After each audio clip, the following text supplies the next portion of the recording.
Hello all. We deal with prepositions with, over and by.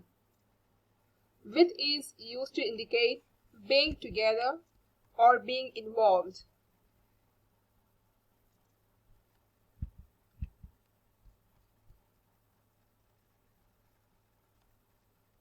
Used to indicate having.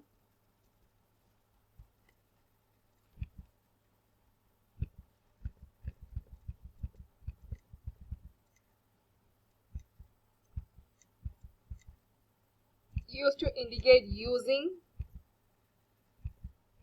feeling, understanding. Please go through the resources. Next preposition is over. It is used to indicate movement from one place to another, movement downward, an expected number or amount, and indicate a period of time. By.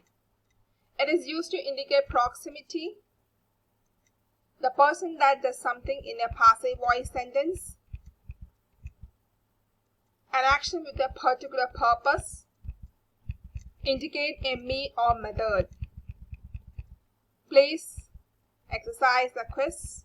Thank you.